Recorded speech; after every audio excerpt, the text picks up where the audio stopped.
Pourquoi je n'achète pas d'immeubles de rapport avec des locaux professionnels ou locaux commerciaux? Si c'est un sujet qui vous intéresse, je vous invite à rester connecté jusqu'à la fin de cette vidéo. Je vous dis à tout de suite.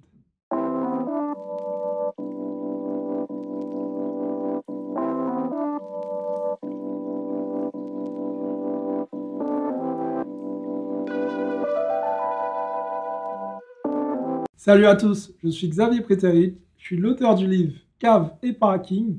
Je suis aussi l'auteur du livre Devenir libre financièrement grâce aux immeubles de rapport. Et aujourd'hui, on va parler de cette fameuse question, pourquoi je n'investis pas dans les immeubles de rapport avec des locaux commerciaux. Alors, ce n'est pas que je n'investis pas, mais je n'investis plus.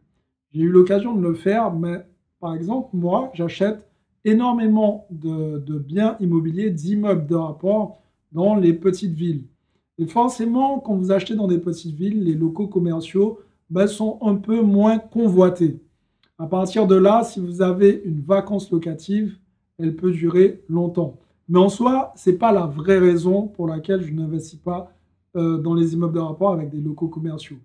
C'est tout simplement parce que parfois, vous allez vous rendre compte d'une chose, c'est que les loyers des locaux commerciaux sont équivalents aux loyers des autres appartements qui sont dans l'immeuble. Et le problème, il est là. C'est-à-dire que si le local commercial n'est pas loué, forcément, vous prenez beaucoup plus de risques. Donc, l'avantage d'acheter un immeuble de rapport, c'est qu'on divise les risques. Donc, l'idée, ce n'est pas de centraliser le risque sur le local commercial. Évidemment, moi, quand j'ai débuté, j'ai eu l'occasion de faire cette erreur et c'est pour cette raison que je partage ça avec vous pour éviter que vous, de votre côté, vous ne fassiez pas cette erreur. Alors, je ne vous dis pas de ne pas acheter d'immeuble avec un local commercial dedans. Je vous dis juste que, dans l'idée, il faudrait que les loyers soient bien structurés.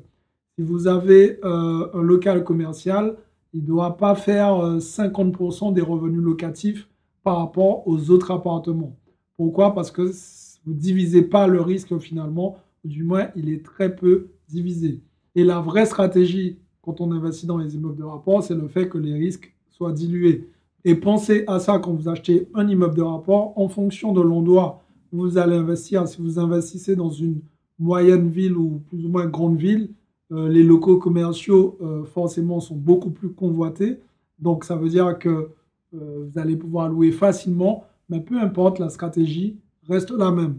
Surtout que maintenant, nous sommes dans l'ère où il y a pas mal de choses qui sont dématérialisées via Internet. C'est-à-dire que les gens essaient de ne plus avoir de boutique physique. Pourquoi? Parce que ça coûte trop cher. Et surtout, parce que maintenant, on commande tout par Internet.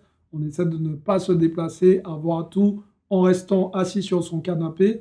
Donc, je pense que dans l'idée, il est préférable de se structurer sur des appartements. Et si vous avez un local commercial dans un immeuble, faites en sorte que les loyers ne soient pas trop élevés par rapport au reste des appartements. J'espère en tout cas que vous avez compris un peu l'idée, la mécanique de l'investissement avec les locaux commerciaux ou pas. Si c'est une vidéo qui vous a plu, mettez-moi un like, partagez cette vidéo autour de vous et surtout les amis, dites-moi dans les commentaires, est-ce que vous aimez acheter avec les locaux commerciaux? Je me ferai un plaisir d'échanger avec vous. Pour le coup, sur ça, il n'y a pas de science exacte. Ça peut très bien convenir à celui qui regarde cette vidéo. Et vous pouvez aussi vous retrouver dans le même cas que moi et avoir, si vous voulez, les mêmes problématiques, entre guillemets. Donc, partagez la vidéo, abonnez-vous à la chaîne pour rejoindre ces milliers d'entrepreneurs. Et pour les autres, pas de mystère les amis, passe à l'action parce que demain, c'est pour les faibles. Ciao tout le monde.